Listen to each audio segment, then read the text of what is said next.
kuna ugomvi unaendelea kuhusu siku ya Sabato. Wasabato wanapozungumza kihistoria kwamba Mungu aliagiza siku ya Jumamosi watu washerehekee, wako sahihi. Sasa kuhusu Sabato ya Jumamosi, hii ni Sabato ya kihistoria, lakini Sabato ya kweli ambayo sasa hivi inapaswa kuadhimishwa na watu popote ndiye Kristo. Waroma kihistoria siku hii ya Jumapili walikuwa wakisherehekea Mungu jua. Tuko pamoja? Wakaanza kuifanya siku ile waliokuwa kiabudu masanamu, wakaifanya kuwa rasmi kwa ajili ya Kristo. Sabato ya Mungu ndiye Kristo mwenyewe. Ile habari ya kuangalia kwamba zimepita siku sita, hii siku ya 7 na pumzika. Ano, kwa Mkristo wakati wote tunatakiwa. Ndio maana habari ya siku ya Jumamosi, habari ya wewe kupumzika kazi, kwa mtu wa Mungu hicho kitu hakipo. Kazi anayoifanya mhubiri wa kweli anayewahubiria watu siku ya Jumapili ni sawa na anayoifanya yule anayehubiri siku ya Jumamosi. Paulo anaandika katika kitabu cha Wagalatia sura ya 2 mstari ule wa 21, anasema sibatilishi neema ya Mungu. Lakini kama mtu anaokolewa kwa sheria, Kristo alikufa bure. Sasa watu duniani hawapaswi kufungwa na siku katika suala la kumtukuza Mungu. Na ndio maana nimekwambia Biblia tunahitaji wafafanuzi wenye mafunuo kutoka kwa Mungu ili tupate kumuelewa Mungu. Mpenzi mtazamaji wa channel yetu, tupo hapa bwana na moja ya mwanatheolojia kutoka Tanzania. Sisi kama kawaida yetu Simulizi Zone huwa tunatafuta watu kwa ajili ya kujifunza neno la Mungu, kwa ajili ya misingi ya imani yetu na maadili tukiwa hapa ulimwenguni, ili tumuelekee Mwenyezi Mungu kwa usahihi zaidi, hasa kutokana na masomo ya vitabu vya kale na vitabu vya sasa vinavyomuelezea Mwenyezi Mungu. Tupo hapa bwana, tunataka tujadili kitu kimoja kuhusiana na jinsi gani tunaweza tukamuelekea Mwenyezi Mungu. Na moja ya kitu kikubwa sana ili kumuelewa Mwenyezi Mungu huwa inasemekana ni Sabato. Kwamba ukielewa Sabato umemuelewa Mwenyezi Mungu. Aliumba siku 6, alifanya kazi siku 6, ya 7 akapumzika, akaitakasa, akaifanya kuwa siku takatifu ambayo ndio ikawa Sabato ya Bwana. Na wanadamu wale tunapoambiwa historia tangu Musa walipewa Sabato kama amri. Na sisi inatakiwa tuifuate tuendelee. Lakini tupo na mwanatheolojia hapa anaweza kutusaidia zaidi kuielewa Sabato na kumuelewa Mwenyezi Mungu. Ni mchungaji, mwanatheolojia. Habari yako bwana? Bwana Yesu asifiwe. Karibu sana kwenye kipindi chetu. Nashukuru sana. Naweza kukushikia tu. Nashukuru sana kwa kunikaribisha katika kipindi hiki. Ni kweli kama hatuijui historia tutapotezwa na masomo ya falsafa za watu. Kwa sababu kila mtu duniani ili mtu aendelee kuwa mjinga anapewa nguvu ya kuamini ujinga wake. Kwa hiyo mtu aliyeamini kitu huwa amefungwa katika kile kitu. Lakini katika swala zima la kumuelewa Mungu, binadamu anapaswa kuwa huru. Ninapozungumzia kuwa huru ni pale ambapo mwanadamu anatambua kuwa kuna kitu ninakihitaji. Na hicho ninachokihitaji siwezi kukielewa kama kuna kitu ninahisi ninacho. Sasa tunapokuja kujadili kuhusu Sabato, ukisoma sura ya 2 ya kitabu cha Mwanzo, aya hizi 3 za kwanza ndizo zinaeleza ukamilifu Mungu alipomaliza kuumba kwa siku 6, na siku ya 7 ni siku ambayo Mungu alirasmisha viumbe vianze kufanya kazi. Kama tunaona siku kuu za uzinduzi, inapozinduliwa kitu ili kianze kufanya kazi, Mungu akastarehe. Lakini tunapoendelea katika muendelezo wa masomo ya Biblia, Mungu alipomaliza ule uumbaji wa kwanza, ule uumbaji wa kwanza ulitiwa doa. Tuko pamoja? Ule uumbaji ulipotiwa doa, akili ya mwanadamu si rahisi kuelewa Sabato ni kitu gani. Tuko pamoja? Sasa Mungu alipomteua Ibrahim akamfanya kuwa baba wa taifa la Israeli, aliandaa kitu kinaitwa theolojia, na ndio maana mimi ni mwanatheolojia.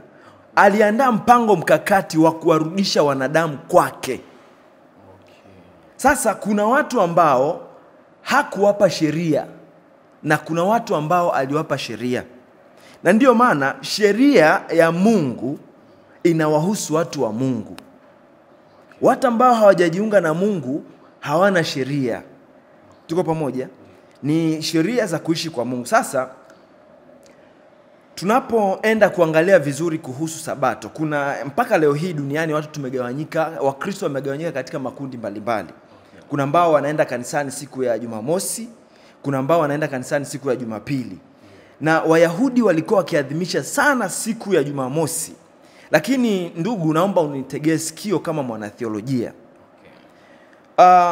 Ukisoma katika kitabu cha Ezekiel sura ya 20, mstari wa 12 na wa 20, Mungu anaelezea zaidi kuhusu Sabato. Ngoja nitasoma ili upate kusikia zaidi namna kile Mungu alichozungumza. Sawa sawa? Kwa hiyo Mungu anakazia vipi kuhusu Sabato, na nataka kukuelezea kwamba kuna tofauti kati ya Sabato na siku. Kwa hiyo Sabato ni kitu kingine ambacho akili ya mwanadamu haijaweza kukifahamu, na ndio maana kama ulivyozungumza, mtu asipoelewa masuala ya Sabato hawezi kumuelewa Mungu. Okay. Kwa hiyo kuna tofauti kati ya Sabato na siku ya Sabato. Yes, sawa sawa. Sasa katika kitabu hiki cha Ezekiel, ngoja nikusomee upate kusikia. Kuna tofauti kati ya Sabato na siku. Na ndio maana Sabato ya uumbaji wa zile siku 6, Mungu aliiweka siku ya 7.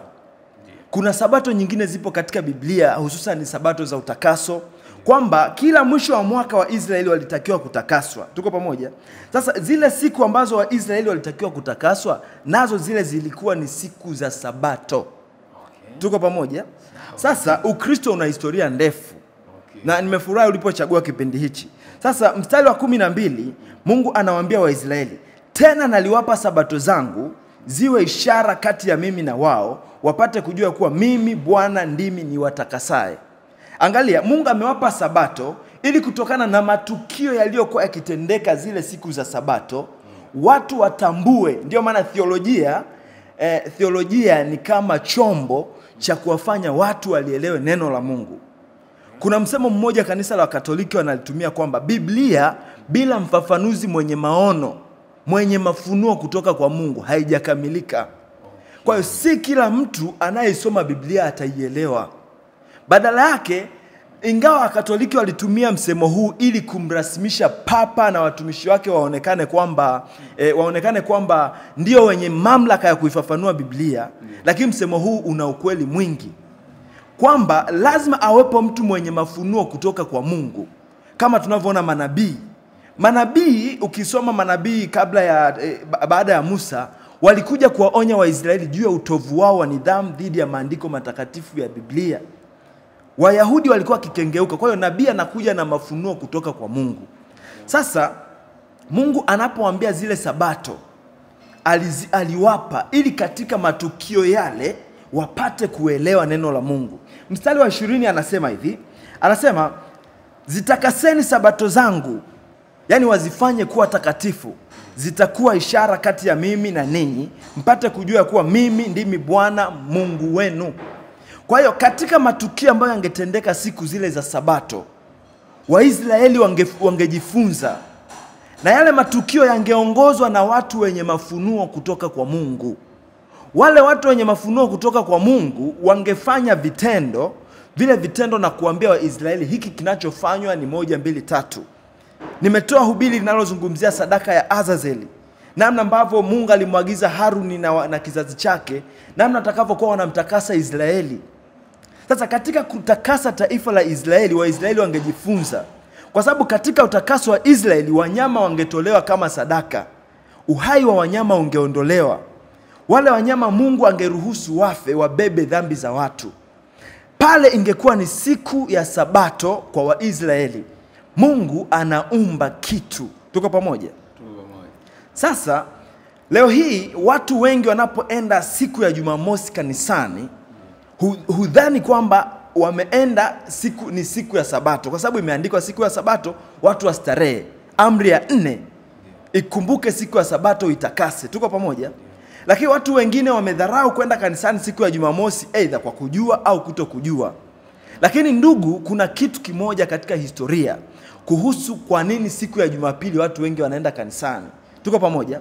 Ukisoma Mathayo sura ya 18 mstari wa 20, Yesu Kristo anawaambia wanafunzi wake, tuko pamoja, kwamba mtakapokutanika 2 au 3 kwa jina langu, papo hapo katikati yenu mimi nipo. Tuko pamoja? ikiwa utamsoma Yesu Kristo wa kabla ya kufufuka, huwezi kumwelewa. Yesu Kristo ni kitu cha msingi kama utamsoma baada ya kufufuka. Kwa maana alisema nitakapoondoka nitawatumia Roho Mtakatifu ambaye atawaingiza katika kweli yote. Mtakatifu Agostino amewahi kuandika katika maandishi yake kwamba, tuko pamoja, anazungumzia ya kale yalifichwa katika mapya, yalifichwa katika ya kale, na ya kale yamefunuliwa katika mapya. Vile vitendo ambavyo Mungu aliviagiza vitendwe katika Agano la Kale vilimkusudia Kristo. Kithiolojia sisi tumefumbuliwa kwamba matukio ambayo Mungu aliagiza katika Agano la Kale yalimlenga Kristo. Sasa Sabato ni muhuri kwamba Mungu ni Mungu wetu atutakasaye. Lakini je, Sabato zilitengwa kwa sababu wiki ina siku 7. Lakini Mungu kuonesha kwamba watu kwa wanakumbuka kuwa Mungu anawatakasa, kuna Mungu wao ni taifa la Mungu, ni watu wa nani, wanamilikiwa na nani. Kila baada ya siku 6 walipaswa kukumbuka. Sasa baada ya Yesu Kristo kuwa amekuja duniani, anawaambia Waisraeli, sura ya 6 ya kitabu cha Yohana, wakati alipowapa mikate wakala wakashiba. Tuko pamoja? Wakaja kumtafuta, akamwambia hamnitafuti isipokuwa kwa chakula kile, msivitendee kazi vyakula, bali kila ambacho Mungu amewaletea. Wakamwambia tufanye kazi gani? Akamwambia mwaminini yeye aliyetumwa. Kazi ambayo tunapaswa kufanya ni ipi? Wanatheolojia, wahubiri, watu wanaojiita wa Kristo, tunapaswa kumhubiri Yesu Kristo ili watu wamwamini. Tuko pamoja? Sasa zile siku za Sabato ambazo Waisraeli wangekusanyika kwa ajili ya utakaso na kutenda vitendo vya kuwatakasa watu ili wamrudie Mungu na wamjue Mungu kuwa ni Mungu wao. Je, leo hii katika Sabato za Jumamosi ama Jumapili unaviona vikitendeka? Kwenye Jumamosi vile vitendo wenyewe wao wanaishika Sabato, na kama hivyo wanavyosema wafanye kazi, kweli wafanye kazi. No, yani kutoenda shamba, unanipata? Kutoenda shamba sio kutofanya kazi. Tuko pamoja? Au mtu kukaa nyumbani haimaanishi afanyi kazi. Tuko pamoja?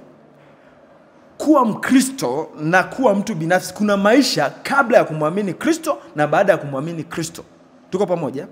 Na ndio maana nimekwambia Biblia tunahitaji wafafanuzi wenye mafunuo kutoka kwa Mungu ili tupate kumwelewa Mungu. Tuko pamoja? Kuna maisha kabla ya kumwamini Kristo na maisha baada ya kumwamini nani? Yesu Kristo. Tuko pamoja? Sasa vitendo ambavyo vilitakiwa kutendwa siku ya Sabato vimetendwa katika Kristo. Yesu anaposema mkutanikapo 2 au 3 kwa jina langu, anajitukuza kuonesha kwamba popote ambapo kanisa lake litakutanika kwa jina lake yeye yupo. Kwa sababu muhuri wa kwamba sisi ni watu wa Mungu na tunamwabudu Mungu na Mungu ndiye atutakasaye upo kwa Kristo. Kwa hiyo wahubiri hata kama hawamjui Yesu Kristo, jukumu la mhubiri si kuhubiri matendo ya watu, ni kumhubiri Mungu. Ni kuhubiri utakaso ambao Mungu ameufanya kwa wanadamu. Tuko pamoja? Hapa nakuleta ili uelewe Sabato ya Mungu harisi ni ipi. Tuko pamoja? Sabato harisi ya Mungu, watu wanapokutana siku ya Jumamosi hawana kosa, na watu wanapokutana siku ya Jumapili hawana kosa, ila wamekutanika kwa ajili ya nani? Tuko pamoja? Kwa maana pale tunapoweza kukutana kwa ajili ya Kristo, hapo Kristo huja wakati wote. Na ndio maana naweza kukuuliza maswali. Je, Yesu Kristo katika vita zake zote alishinda au hakushinda? Alishinda. Na kama alishinda, je, watu wanaruhusiwa kumsherehekea? Ndio. Sasa baada ya Kristo kuwa amerasmishwa kuwa Mungu amempa mamlaka, baada ya vizazi kuna mtaguso ulikaliwa, mtaguso wa Nikea, mtaguso wa Constantinople, baraza lililokaliwa na Wakristo, ile siku ya uhuru wa Wakristo kuabudu kwa uhuru. Mfalme wa Roma Konstantino aliitisha kikao cha maaskofu wote. Tuko pamoja? Ndipo wakajadili, tuko pamoja? Je, siku ya kusherekea kufufuka kwa Kristo ni lini? Tuko pamoja? Siku ya kufufuka kwa Yesu Kristo, wakaona kwamba ile siku Yesu Kristo alipofufuka, wa Roma kihistoria siku hii ya Jumapili walikuwa kisherekea Mungu jua. Tuko pamoja? Lakini baada ya Roma kuongoka, tuko pamoja, wakaanza kuifanya siku ile waliokuwa kiabudu masanamu, wakaifanya kuwa rasmi kwa ajili ya Kristo. Je, unahisi wale wa Roma hicho kitendo walichofanya kinakosa? Naweza nikaona kinakosa, naweza nikaona hakina kosa, lakini naweza nikaona kinakosa vizuri kama yale mambo yako ya kishetani ulikuwa unafanya siku hiyo, ndio siku hiyo unasema sasa hii siku nampa Mwenyezi Mungu. Inaweza kaa labda ikaleta maana. Na ndio maana nasema hivi, ugomvi wanaofanya wahubiri wengi wa haya madhehebu ya Jumamosi na Jumapili ni ugomvi ambao hauna impact katika masuala ya imani. Tuko pamoja? Yaani mimi mfano mtu alikuwa na miliki bar, tuko pamoja? Akawa na miliki guest, watu wanafanya uchafu. Lakini kwa sababu ya kusikia neno la Mungu, kwa sababu watu wanafanya machafu kwa kutafuta faida. Mtu anaenda kufanya umalaya kwa kutafuta faida. Mtu anafanya biashara fulani kwa kutafuta faida. Lakini baada ya mtu kugundua kwamba hii biashara niliyokuwa nafanya haitanipa faida, kitakachonipa faida ni kumwabudu Mungu. Sasa sehemu hii ambayo nilikuwa natafuta faida mbovu, nitakuwa natafuta faida nzuri. Sasa je, wale watu walipoamua kuifanya rasmi, watu watakutana kwa ajili ya Kristo kwanza. Tusijali kwamba mafundisho sasa yanayoendelea ni nini. Hilo wazo walilofanya lilikuwa takatifu au halikuwa takatifu? Kukutana kwa ajili ya Kristo ni wazo takatifu kabisa. Okay. Sasa kuna ugomvi unaendelea kuhusu siku ya Sabato. Tuko pamoja? Mimi binafsi naweza kusema Wasabato wanapozungumza kihistoria kwamba Mungu aliagiza siku ya Jumamosi watu washerehekee, wako sahihi. Lakini pia na Protestant pamoja na Katoliki wanapoamua kukutana siku ya Jumapili kwa ajili ya kusherehekea kufufuka kwa Yesu Kristo, nasema wako sahihi. Tuko pamoja? Kuna Pasaka inakuja hapa mbele, watu watasherehekea siku ya kufufuka kwa Yesu Kristo. Tuko pamoja? Kuna sikukuu ya Christmas, watu wanasherehekea kuzaliwa kwa Yesu Kristo. Unajua Mungu anapenda kwamba duniani watu wanasherehekea kwa ajili yake, kwa jina lake. Tuko pamoja? Watu kuandaa sherehe kwa ajili ya kusherehekea Yesu Kristo, kama alivyosema, mkutanikapo kwa jina langu, papo hapo mimi nipo. Hawana kosa. Kwa sababu Sabato ya Mungu tunapaswa kuitazama ina vitu gani? Yaani Sabato ni starehe ya Mungu. Tuko pamoja? Sasa nilipozungumzia kwamba kihistoria uumbaji wa kwanza ulitakiwa watu washerehekee siku ya saba. Lakini mpaka sasa Yesu Kristo mahali fulani anazungumza kwamba mpaka sasa Baba angali anatenda kazi. Hii dunia Mungu ameifanya kama kiwanda, anaumba kitu kipya. Katika kitabu cha Isaya sura ya 66 mistari ya pale, Mungu anasema sasa katika siku hizo ninaahidi patakuwa na mwezi mpya na Sabato mpya. Maana yake nini? Kuna wakati mwingine unaandaliwa watu kustarehe, kusherehekea. Tuko pamoja? Sasa watu duniani hawapaswi kufungwa na siku katika suala la kumtukuza Mungu. Nimekuambia kitu kimoja, kuna maisha kabla ya kuwa Mkristo, tuko pamoja, na maisha baada ya kuwa Mkristo. Sasa kuwa Mkristo ni kumilikiwa na Kristo. Hauna kazi zako tena, hauna chako tena. Ile siku ya Sabato watu wangepeleka matoleo. Tuko pamoja? Yale matoleo yangeonesha namna gani walivyojitoa kwa ajili ya Mungu. Lakini toleo harisi ambalo linatakiwa kutolewa siku hizi katika kizazi chetu ndiyo miili yetu. Ni kuonesha tumejitoa kwa ajili ya Mungu. Kwa hiyo mfano kama wewe hivi umeandaa channel yako kwa ajili ya kumfanya Mungu ajulikane, sidhani kwamba wakati wowote ukifanya kipindi Mungu anaweza kukukataa. Tuko pamoja? Sasa kuhusu Sabato ya Jumamosi, tuko pamoja? Hii ni Sabato ya kihistoria. Lakini Sabato ya kweli ambayo sasa hivi inapaswa kuadhimishwa na watu popote ndiye Kristo.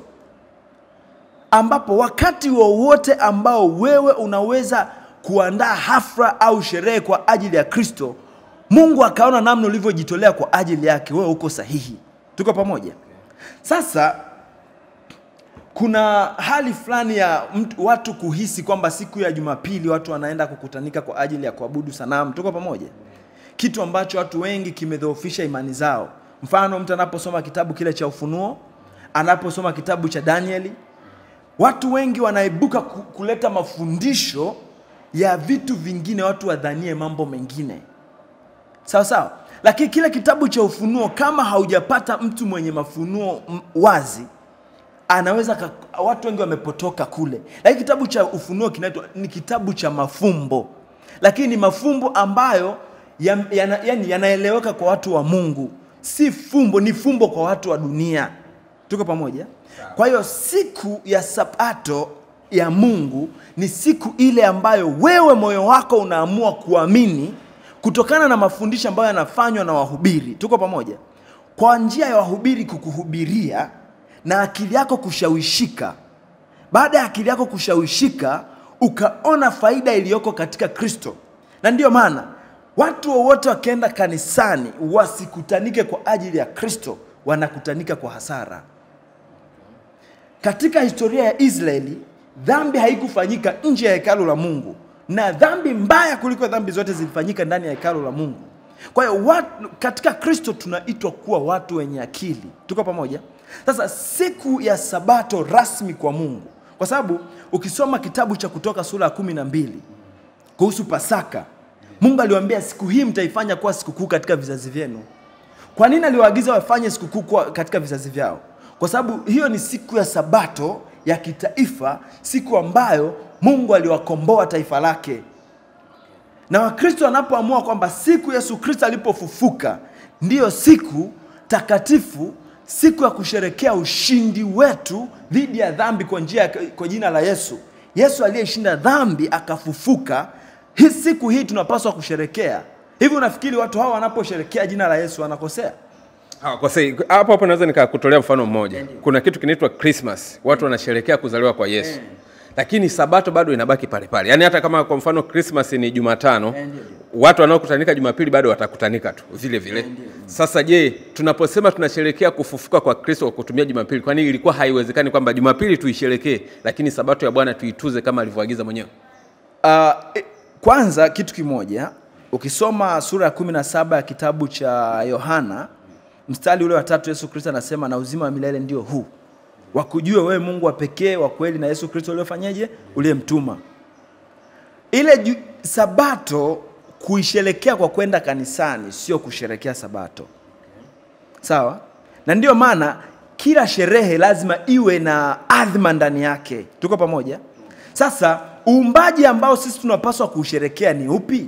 Je, ni ule ambao umetiwa doa au huu ambao Mungu yupa na ufanya kwa sasa? Unaposema umetiwa doa unamaanisha Sabato imetiwa doa. Nachomaanisha uumbaji wote wa kwanza ambao Mungu aliufurahia akastarehe baada ya mwanadamu kutenda dhambi umetiwa doa. Huko kutiwa doa ni kwamba hii dunia ya sasa Mungu ameiandaa kwa ajili ya moto. Kwa hiyo hatuwezi kukaa tusherekee, tuko pamoja, tusherekee kitu ambacho tayari Mungu amekiandaa kwa ajili ya kukiangamiza. Tunasherekea kile ambacho Mungu amekifanya kiwe cha milele. Na hicho ambacho Mungu amekifanya cha milele ndicho kile ambacho kipo katika Kristo. Tuko pamoja? Kwa hiyo mimi unaponiambia nisherekee uumbaji ambao Mungu mwenyewe anaona una doa na mwenye kupenda uumbaji huo, sawa, ataangamia katika huo. Mungu naona kuna tatizo kwa sababu Mungu anataka tusherekee huu uumbaji ambao ameufanya rasmi katika jina la Yesu. Tuko pamoja? Sasa uumbaji ambao upo katika jina la Yesu kwa sasa tunapaswa kuupambania kila siku. Sawa, kwa mfano tunapambania hivyo Jumapili kwa ajili ya kwamba hiki ndio kizazi cha, tuseme ndio kizazi cha milele, aidha kitaenda motoni au ndicho kitakachokuwa na uzima wa milele. Hiki kizazi unamaanisha kwamba wale wanaoifuata sasa Sabato ile aliyosema Mwenyezi Mungu ambacho kwenye uumbaji litiwa doa, hao ndio watakaoangamizwa. Sisemi kwamba wale wanaoenda kanisani siku ya Jumamosi kwamba wataangamizwa. Nazungumzia wanaotuza Sabato, sio kwenda tu, kwa sababu kuna wengine wa Jumapili wanaenda na Jumamosi na Jumapili tena wanaenda. Lakini nazungumzia wale ambao wanasema wanatuza kabisa Sabato. Siku ya saba hiyo hawafanyi kazi, hawafanyi chochote, wanamsherehekea Mwenyezi Mungu, wanamhubiri Mungu, wanafanya kazi ya Mungu. Angalia, kazi anayoifanya mhubiri wa kweli anayewahubiria watu siku ya Jumapili ni sawa na anayoifanya yule anayehubiri siku ya Jumamosi. Kosa analolifanya mhubiri anayehubiri siku ya Jumapili ndilo analolifanya mhubiri anayehubiri siku ya Jumamosi. Kosa hilo ni lipi? Yule mtu anayesema siku hii, sawa, siku hii ni takatifu na ni sheria kuishika. Tuko pamoja? Siku hii ya Jumamosi ni sheria kuishika, usipoishika huendi mbinguni. Ni sawa na yule anayesema siku ya Jumapili usipoenda kanisani huendi mbinguni. Hao watu wanakosa wote. Tuko pamoja? Tuko pamoja?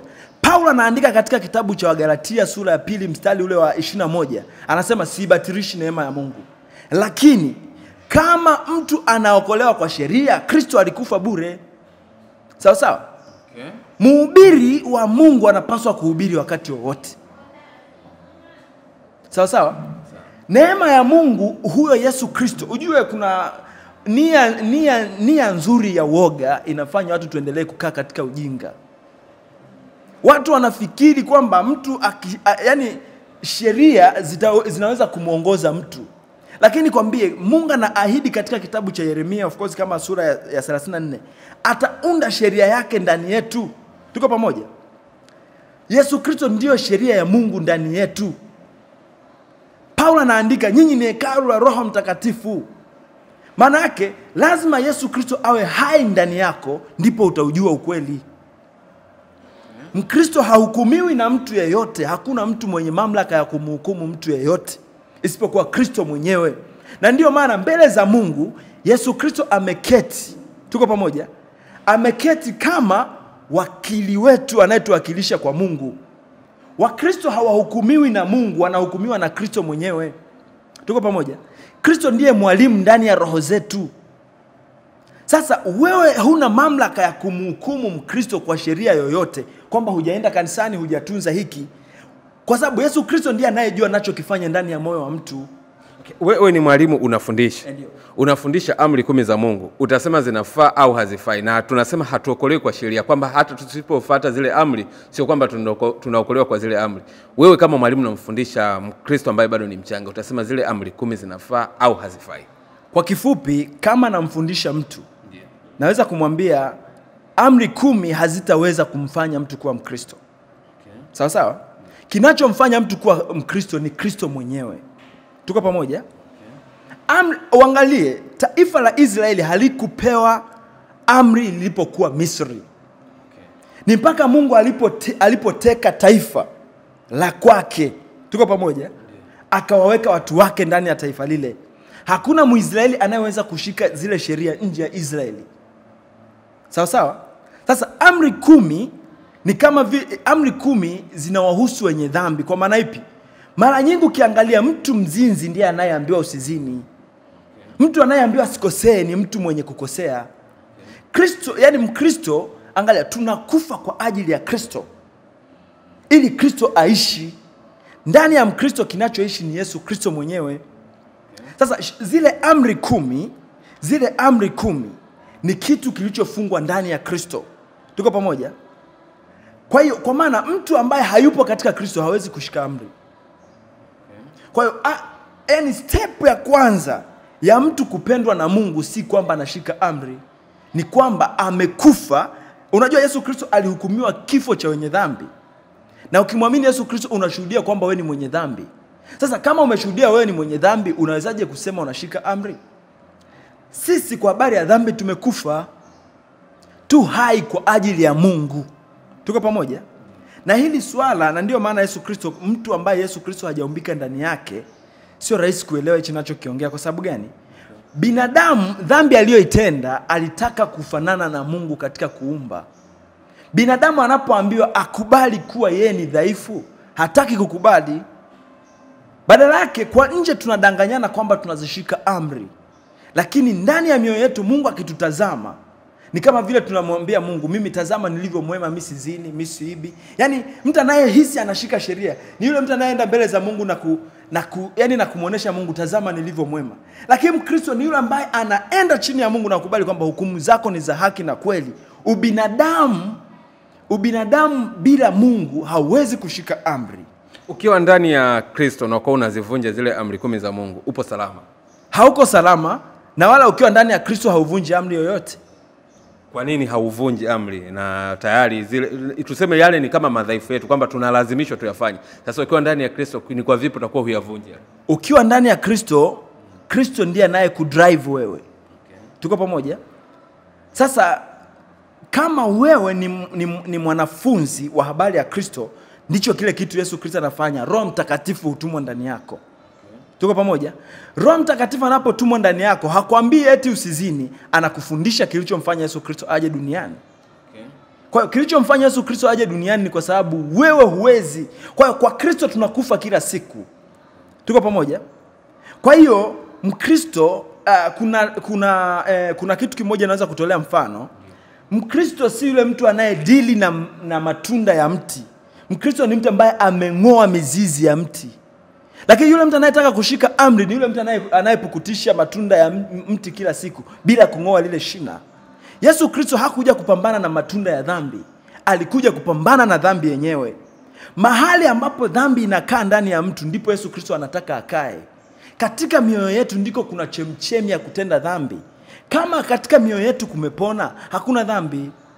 Na ndio maana kila tendo analolitenda Mkristo lina alama ya Kristo ndani yake. Tuko pamoja? Hapo unasema Kristo alikuja kuiondoa dhambi yenyewe. Maana yake ukishakuwa na Kristo ndani yako, yeye ndo anakusaidia sasa usifanye hizi zile dhambi ambazo zilikuwepo, usitafanya. Kwa mfano unataka kuiba, hutaiba kwa sababu ile tamaa labda ya wizi ndio itakuwa imeondolewa moja kwa moja. Ulitaka usiwaheshimu baba na mama, utawaheshimu kwa sababu unajua Kristo alikuja kutetea. Je, sasa katika hilo yeye katika hivyo vyote kufanya kwamba anakusaidia usizini, anakusaidia usiibe, anakusaidia usiseme uongo, hawezi kukusaidia uishike sabato? Yaani asikusaidia usivunje sabato? Ukumbuke nilichokuambia, sabato ya Mungu ndiye Kristo mwenyewe. Kitendo cha kumshika Kristo ndipo upo kwenye raha ya Mungu. Maana yake upo kwenye sabato. Kwa hiyo katika Mungu kuna umilele ndani yake. Tuko pamoja? Ile habari ya kuangalia kwamba zimepita siku 6, zimepita siku 6, hii siku ya 7 na pumzika. Kwa Mkristo wakati wote tunatakiwa. Ndio maana habari ya siku ya Jumamosi, tuko pamoja? Habari ya wewe kupumzika kazi. Tuko pamoja? Habari ya wewe kupumzika kazi kwa mtu wa Mungu hicho kitu hakipo. Maana yake wewe unaweza ukaenda kusherekea. Sawa? Au wewe unaweza kufika sehemu ukafanya mafundisho kwa ajili ya Kristo. Mkristo ana kitu kimoja ambacho Paulo alikuwa akikihubiri katika kile kitabu cha Matendo ya Mitume sura ya 24. Anahubiria wafalme kwamba Mkristo anapaswa anaishi katika mambo matatu: haki, kiasi na hukumu. Hususan kitu cha kwanza ambacho watu wengi wameanguka kwacho ni kiasi. Sawa? Mtu asiye na kiasi hawezi kuijua sabato. Kwa sababu mtu asiye na kiasi atafanya kazi ya kuua utu wake siku 6. Siku ya 7 kachoka kawa kama mnyama, yani kachoka, akilala hapo kafa. Yani anafikiri ndo siku ya kufanya ya kupumzika. Mkristo ana kiasi. Mkristo ni kama mfalme. Sawa sawa? Mkristo amefanywa kuwa mtawala. Sura ya 3 ya kitabu cha Waebrania, Mungu anazungumzia, mwandishi wa Waebrania anazungumzia namna ambavyo Musa alikuwa mwaminifu katika nyumba ya Mungu. Mkristo katika dunia hii anatakiwa aishi kwa kiasi. Asitawaliwe na chochote isipokuwa Kristo. Tuko pamoja? Mali zisikutawale ila Kristo akutawale. Wala kazi zako zisikutawale bali Kristo atawale kazi zako. Tuko pamoja? Kwa hiyo ufanye mambo yako kwa kiasi. Ukijua kwamba mtu asiye na kiasi, yani kile kitendo cha kupita kiasi ndio kutenda dhambi kwenyewe. Kwa sababu mtu anayepita kiasi ni yule ambaye hajimiliki, unatafuta kumiliki. Katika Mungu tunamilikiwa. Tuko pamoja?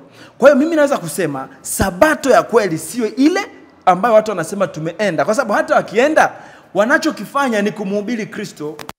Wengine wanakifanya. Sawa sawa? Watu wengine wameenda siku ya Jumapili wanamhubiri Kristo. Ila shida tulionayo hatuna walimu wa kutufanya tuwe wa Kristo. Sawa. Hapo kidogo sasa naanza kama kufunga, lakini vile vile naona kama anachanganyikiwa. Kuna Agano la Kale ambapo Kristo bado hajafa. Mpaka tunafikia Yesu Kristo anakufa na kufufuka. Na nasema tumuelewe vizuri Kristo baada ya kufufuka. Sasa kuna yale mafundisho ambayo tunafundishwa kabla Kristo hajafa. Moja wapo ni hilo la amri ya Sabato. Kwamba katika zile amri 10 na ya Sabato imo Roho Mtakatifu. Tuseme Yesu alisema yeye mwenyewe kwamba hajaja kufuta yale ambayo tayari alikuwepo. Alichokuja ni kutimiliza tu. Na uzuri anaposema anapoondoka anatuachia Roho Mtakatifu atuongoze.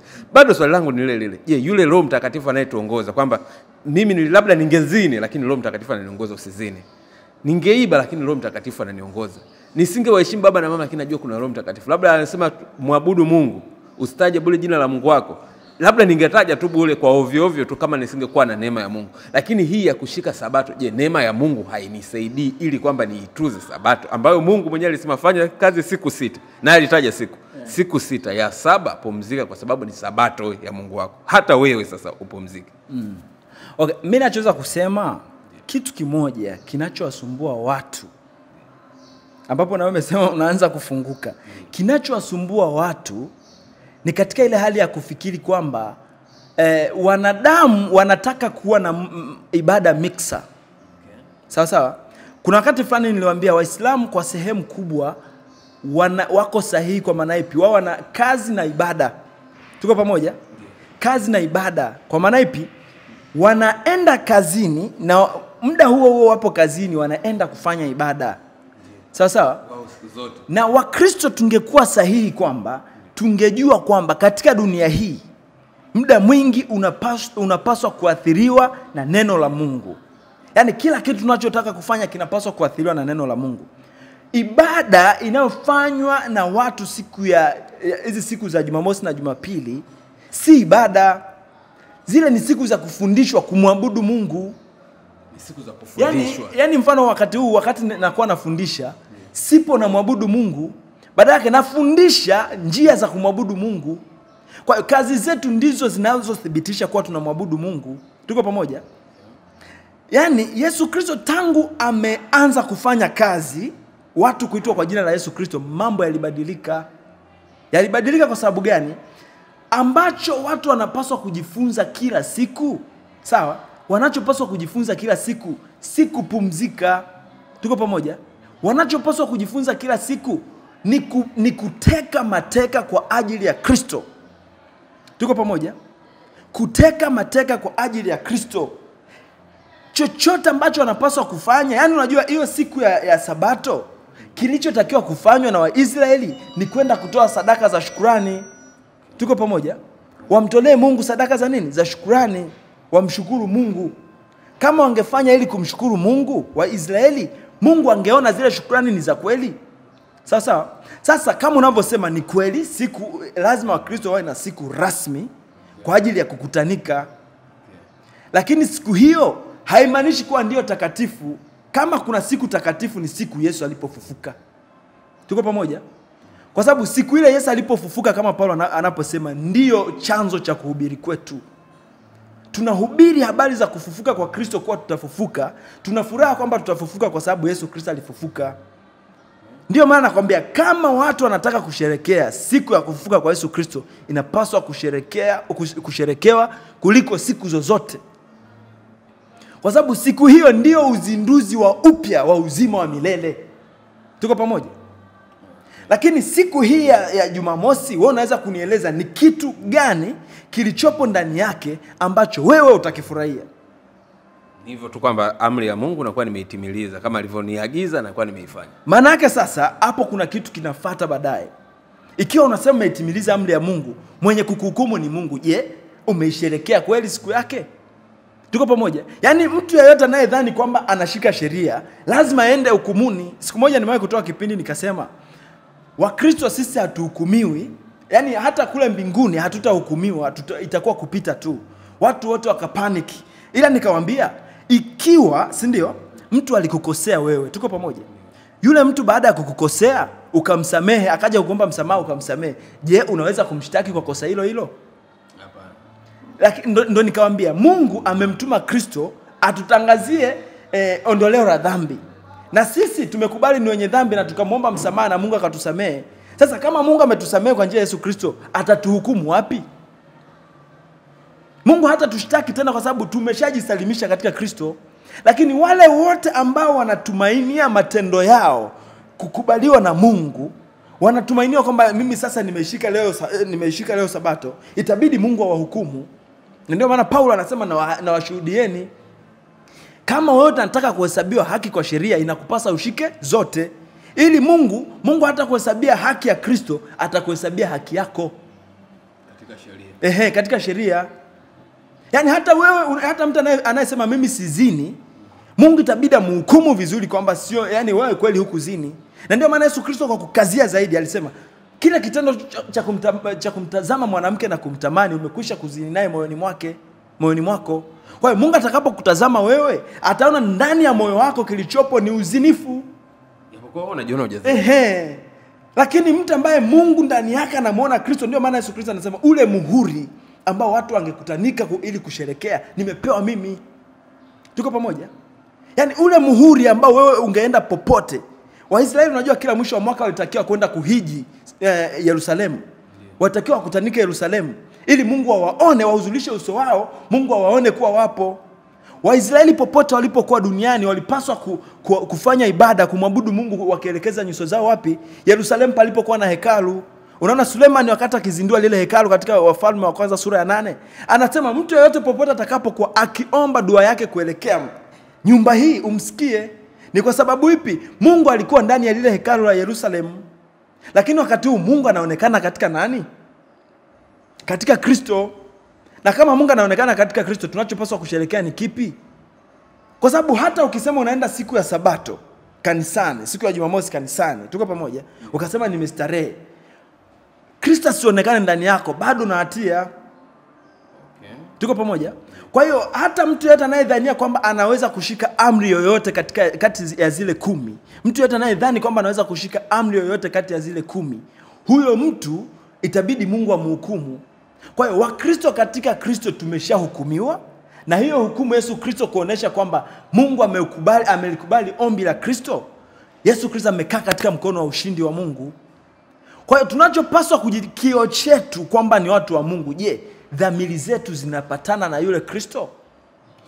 Umeniambia hapa kwamba Wakristo hawatahukumiwa, watapita moja kwa moja. Haijalishi ulikuwa umelenga nini, kwamba watapita moja kwa moja. Nachojua ni kwamba tumeshaomba msamaha, maana yake unazungumzia kwamba mtu ameshaokoka, yani kashaachana kabisa na haya matendo.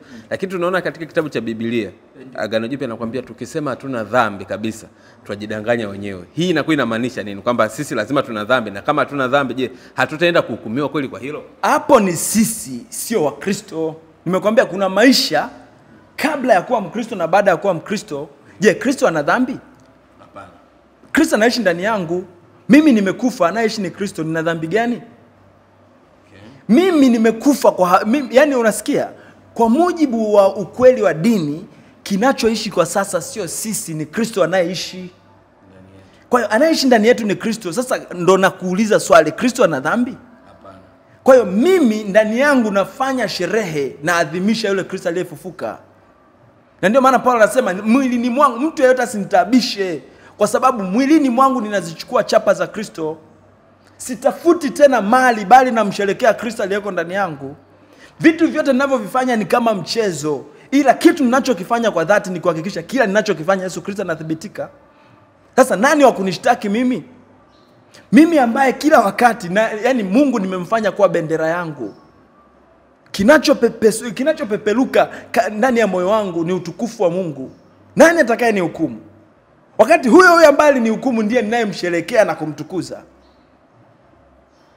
Yani ninavyoishi mimi, sawa sawa, ninavyoishi mimi, maisha yangu yana chapa za Kristo. Nani atakaye ni hukumu?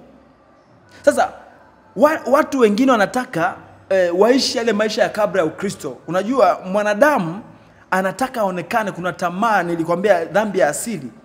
Wanadamu wanataka waonekane wao ndo wanafanya mambo. Yaani mfano hii nyumba, mwenye nyumba hii anawatumia picha watu waambie, oneni nyumba yangu. Ndivyo mtu anayedhania anashika sheria anavyomtumia posti Mungu. Angalia ninavyoshika sheria zako. Watu wengine hawashiki sheria zako. Tuko pamoja? Wanadamu duniani wengi hawajengi majumba mengi ili waishi ndani yake. Wanajenga majumba ndani yake ili waoneshe wengine kuwa wana uwezo kuliko wao. Katika Mungu tunatakiwa kunyenyekea, tuwe chini. Ndio maana Daudi anatazama nani atakayepanda katika mlima wa Mungu. Ni yeye ambaye moyo wake umepondeka pondeka. Yule ambaye mbele za Mungu anasema sijiwezi. Sawa sawa? Yule ambaye anasema, yani unajua mfano ni mfano wa mambo ya leo, mwanamke hata kama awe mzuri kiasi gani, kama hapati mwanaume wa kuridhisha ule uzuri, bado huyo mwanamke hatakosa kidonda ndani ya moyo wake. Tuko pamoja? Lakini Wakristo, yani mwanadamu yeyote ambaye Kristo haishi ndani yake, bado atakuwa na imani ya mashaka. Mtakatifu Agostino wakati wa taabu zake za kiroho aliangalia makanisa mengi ya Kikristo, akaona kuwa hayafundishi ukweli. Watu wengi leo hii makanisani wanaenda kumwabudu Mungu wasiyemjua, wakati kazi ya wahubiri ilitakiwa wamhubiri Mungu, watu wamjue ndipo waweze kumwabudu. Huwezi kumwabudu Mungu usiyemjua. Na kinachofanya tunashindana na watu kuhusu siku ya Sabato, siku ya Jumapili, ni kwa sababu tunataka kuthibitisha haki zetu. Okay, mimi nipo sahihi. Mimi nipo sahihi. Mimi nipo sahihi, na kwa sababu mimi nipo sahihi ndio maana niona naenda kanisani sasa hivi leo siku ya Jumamosi. Tuko pamoja? Na yule wa Jumapili anasema mimi niko sahihi kwa sababu leo hii mimi naenda kanisani. Badala yake wote tulipaswa kunyenyekea ili Kristo aliyeko ndani yetu ambaye anatufanya tuende kanisani awavute watu. Lakini tunapoanza kujivunia haki zetu za kushika sheria, ndipo Mungu atatuhukumu. Bendera yetu anapaswa kuwa Kristo katika tendo lolote. Ndio maana Paulo anasema katika hafla zenu, katika sherehe zenu, mzifanye kwa kumtukuza Mungu. Tendo lolote mnalolitenda liwe la kumtukuza Mungu. Sasa Wakristo hapa duniani hawana muda wa kupoteza. Hawana muda wa kupoteza. Hawana muda wa kusema huu ni kwa ajili yangu, eti unafanya kazi zangu. Badala hata kazi zetu zinapaswa kumtambulisha Mungu. Mtu anayefanya, yani alisema Joe Biden, yani kazi kwangu mimi, kazi ni zaidi ya mshahara. Inahusu nafasi yangu katika jamii. Yani wewe kazi zako, yani wewe, yani faida unayoipata wewe haitakusaidia kitu, ila utu ulionao katika kazi zako utakusaidia sana. Utu ni kitambulisho chako tosha popote utakapokwenda. Kwa ikiwa wewe una Kristo ndani yako, popote utakapokwenda watasema huyu ni Mkristo. Na hata Wakristo hawakujiita hilo jina kwamba ni Wakristo, bali watu waliowaona mienendo yao na lugha zao ndio wakasema hawa ni Wakristo. Tuko pamoja? Kwa hiyo Mkristo hahukumiwi na sheria yoyote, iwe ya kuzini, ya kuabudu sanamu yoyote. Waisraeli waliabudu sanamu kwa sababu walikuwa hawamjui Mungu. Lakini angalia, kinachoishi ndani yetu ni Kristo aliyetoka kwa Mungu. Sawa sawa? Kwa hiyo masuala ya watu kukaa wanashushiana heshima kwamba nyie mnaabudu hichi, mnaabudu hichi, sisi tunashika sabato, nyie hamshiki, yale ni mahubiri ya kitoto. Tuko pamoja? Mahubiri ya kiutu uzima ni kudili na kile kinachomuongoza mtu, kile kinachokudrive wewe mpaka kufanya matendo fulani. Na ndio maana mtu ambaye anaongozwa na Kristo hatendi dhambi kwa sababu yule Kristo anatenda matendo ya kiungu. Tendo jema halina wakati wako, yani tendo jema linafaa wakati wowote. Lakini tunaposema hivyo tusifundishe zaidi kuhusiana labda na matendo fulani kama hivyo, matendo labda ya kusema siku fulani ishike. Lakini hapo tunakuta kuna watu ambao wameishikilia Jumapili. Na wengi sana wapo duniani. Tunajua hawa hapa wameongozwa na nani? Na Roman. Kama unavyosema kikao cha Nikea kimewaongoza na wameshika hivyo. Wakati hapo tena tunaona yeye Mungu alisema ishikwe Sabato, ambayo kama ni siku kweli ya saba maana yake ni Jumamosi. Mungu alisema hivyo, wa Roman wakasema hivi. Kwa nini tuone labda kuna usahihi tu kwa watu, hata kama akiamua kushika Jumatatu, akiamua kushika Jumanne, akiamua kuishika Jumapili ambayo walisema wa Roman, tuione ipo sahihi wakati Mungu yeye alitaka Jumamosi? Kiufupi, kila jambo linapaswa kuwa na utaratibu. Tuko pamoja? Nachozungumzia ni kwamba Wakristo wanaosherehekea kufufuka kwa Yesu Kristo wako sahihi. Ila kitakachowafanya wasiwe sahihi ni aina ya mwalimu anayewaongoza siku ile wanapokutanika. Yaani Wakristo wanapoenda kanisani siku ya Jumapili, kwa sababu kwanza hiyo siku imetiliwa muhuri kwamba kwa sababu Yesu Kristo alifanyaje? Alifufuka, wako sahihi. Ila kitakachowafanya wasinufaike na ile siku ni mhubiri watakayempata. Na wale wanaoenda Jumamosi? Wale wanaoenda Jumamosi, kama wanaenda Jumamosi kwa kusema kwamba tunaishika sheria ya Mungu, hawako sahihi. Hawako sahihi kwa sababu gani? Wameenda kutangaza haki yao. Haki ya Mkristo ni Kristo mwenyewe. Lakini ikiwa wataenda kanisani kwa ajili ya Kristo, wako sahihi. Kristo alishinda, kwa hiyo unaruhusiwa kusherehekea wakati wote. Hivi ni vitu ambavyo vinaitwa vikundi. Kikundi fulani kinaweza kuamua, lakini kwa sababu nimesema utaratibu, yule mfalme akaona kwamba duniani kote, sawa sawa, duniani kote kuweko na kitu kimoja, watu wakutanike siku hii aliyofufuka Yesu Kristo, washerehekee. Ingawa sasa baadaye ugomvi sasa umekuja kutokea kwamba hizo sikukuu ziliingizwa kwa hila ili kuabudu mambo mengine. Tuko pamoja? Lakini hayo ni masuala ya kitaalamu na masuala ya udadisi mkubwa, masuala ya uchunguzi mkubwa kuhusu kuchunguza sasa hawa watu wanapoenda kanisani siku ya Jumapili wakisingizia wameenda kusherehekea kufufuka kwa Yesu Kristo, wanaenda kufanya nini? Yaani ni kama kuchunguza kwamba katika chumba cha mtu huyu mtu ameniambia kwenye hiki chumba hakuna uchafu. Ngoja tuingie tuchunguze ndani ya chumba hiki wanafanya nini? Ndipo Wakristo tutakapoenda kuangalia siku za Jumapili wanafundisha mambo mengine tofauti na Kristo, mimi nitawakataa. Lakini ikiwa Wakristo kweli wameenda kanisani wanasherehekea kufufuka kwa Yesu Kristo, mimi nitakubaliana nao. Kwa sababu sabato ya Mungu, angalia tusome hichi kitabu cha Waebrania usikie namna anavyosema. Hichi kitabu cha Waebrania sura ya 4. Tuko pamoja? Anasema ifuatavyo, mwandishi wa kitabu cha Waebrania anaandika, anasema kwa maana ameinena siku ya 7 mahali fulani. Tuko pamoja? Sura ya 4 mstari wa 4. Kwa maana ameinena siku ya 7 mahali fulani hivi, Mungu alistarehe siku ya 7. Tuko pamoja? Akaziacha kazi zake zote, na hapo hawataingia rahani mwangu. Manake kuna raha Mungu anaiahidi watu wataingia ndani yake. Na siku ya 7 Mungu alipostarehe, manake ilikuwa raha ya Mungu. Tuko pamoja? Lakini anasema basi kwa kuwa neno hili limebaki kwamba wako watu watakaoingia humo, na wale waliohubiriwa habari ile zamani walikosa kuingia kwa sababu ya kuasi kwao. Unajua watu wengi walihubiriwa pumziko la Mungu, lakini katika kuhubiriwa kwao ndani ya mioyo yao wakawa wanaamini vitu vingine. Ndio maana nimesema kuna watu wengine wanaweza kukuambia wanaenda kanisani kwa ajili ya Mungu, lakini hawaendi kanisani kwa ajili ya Mungu. Wana vitu vyao ndani ya mioyo yao. Kufukuzia demu. Huku wanasingizia kwamba ameenda wapi? Ndio maana nasema walikosa kuingia katika raha ya Mungu kwa sababu ndani ya mioyo yao waliposikia neno la Mungu halikuchanganywa na imani zao. Imani zao wanaabudu, wanaamini kitu kingine kabisa.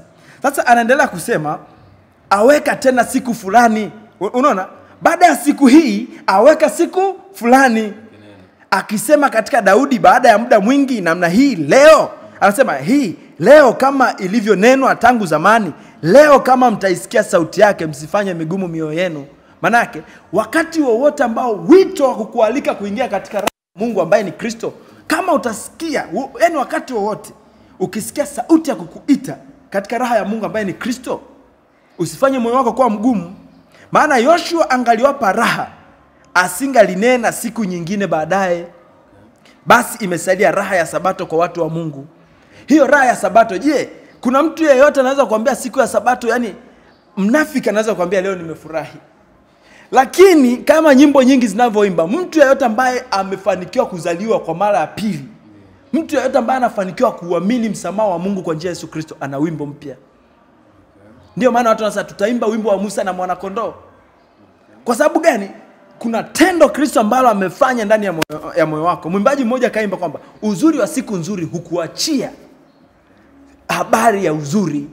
Na siku ya uzuri kwa watu wa Mungu ni siku ile wanapofanikiwa kumwamini Yesu Kristo. Na ndio maana nasema njoni kwangu ninyi nyote msumbukao na wenye kulemewa na nini? Na mizigo, nami nitawapumzisha. Hakuna mtu anayefurahia siku ya Jumamosi yeyote kwa sababu ni Jumamosi. Kwa sababu angalia dunia hii ya leo watu wengi wana matatizo mengi. Wanajaribu kuhubiriwa njoni huku matatizo yataisha. Lakini kadri wanavyoenda linaisha tatizo hili linazaliwa hili. Lakini mtu aliyeungana na Kristo hata yale matatizo anayacheka kwa sababu tumaini la kufanywa upya analo. Kwa hiyo sherehe harisi na Sabato harisi iliyopo kwa watu wa Mungu ndiye Kristo anayekaa ndani yao. Kwa hiyo mtu ambaye Yesu Kristo anakaa ndani yake, hata kama na madeni kiasi gani, sawa, uje wafanya biashara, kitu kinachowasumbua mpaka leo hii ni madeni au kuibiwa au mashaka ya biashara zao zitaenda vipi. Tuko pamoja? Kwa sababu gani? Wafanya biashara wengi wanataka kujenga majina yao, au wanasiasa wengi wanataka kujenga majina yao wajulikane wao. Lakini kadri wanavyotaka kujenga majina yao wanazidi kukata tamaa. Ila mtu yeyote ambaye amemwamini Yesu Kristo anaona namna gani amepata nafasi ya heshima na sehemu kubwa ya pumziko. Kwa hiyo Yesu Kristo anatoa ule udhaifu ambao wewe ulikuwa nao, ambao ulikuwa unahisi kwamba kwa udhaifu huu, tuko pamoja, kwa udhaifu huu sitatoboa. Kwa hiyo Yesu Kristo anakupa heshima yake, mwana wa Mungu, unapewa cheo cha kuwa na nafasi katika nyumba ya Mungu. Mtu ambaye anafanikiwa kumpata Yesu Kristo ndiye huimba. Wanaenda kanisani siku ya Jumamosi na Jumapili, wote wana msiba mmoja, wanatamani kufanywa upya. Uongo kweli? Kweli. Sasa je, huyu wa Jumamosi ajivunie Jumamosi yake? Au huyu wa Jumapili ajivunie Jumapili yake? Badala yake wote wanapaswa kujivunia jina la Yesu Kristo ikiwa wanajua. Ndio maana Biblia inasema kama tunamshika Kristo kweli, sisi hatutakufa, na hata tukifa sisi majina yetu hayatakufa. Tuko pamoja? Kwa hiyo kitu kikubwa, sabato harisi ambayo kweli inapaswa kushikwa kila siku ni Yesu Kristo mwenyewe. Siku ya Jumamosi ukienda na moyoni mwako una unyenyekevu wa kuwaheshimu watu wote, utakuwa sahihi. Na ndio maana siku hii inatakiwa mtu kuacha kazi zake. Na mtu anapokuwa Mkristo anapaswa kusahau kuhusu mambo yake. Na mtu anapoamua kusahau kuhusu mambo yake, anaanza kuishi kwa ajili ya Kristo. Sasa mtu anayeamua kuishi kwa ajili ya Kristo ndiye ameingia katika umilele wa Mungu. Sijui umenielewa? Nimekupata. Labda kama tunaweza kumalizia tu kipindi chetu kufunga. Ndio. Mimi nachoweza kusema kwamba kwa kufunga Wakristo au binadamu wote tuna msiba mmoja. Kama tunavyozaliwa wote tunatarajia kufa. Sawa sawa? Lakini pia wanadamu, kama kuna wokovu ni mmoja, kama kuna mbingu ni moja. Tuwe na akili ya kuwatambua wenzetu, je, wanaishi sawa sawa au hawaishi sawa sawa? Lakini kitendo cha kujivunia utakatifu wetu kiasi cha kuwadharau wengine ni kibaya sana. Kwa hiyo pia watu wanapaswa kufahamu kwamba tumepewa mamlaka ya kuomba kwa jina la Yesu, na tumenunuliwa na Kristo ili duniani tuishi maisha ya Yesu Kristo. Sio kwamba tuishi utakatifu wetu, tuthibitishe utakatifu wa Kristo, sio wa kwetu. Kwa kama tuna jukumu la kuthibitisha utakatifu wa Kristo, hakuna aliye na mamlaka ya kumhukumu mwenzake.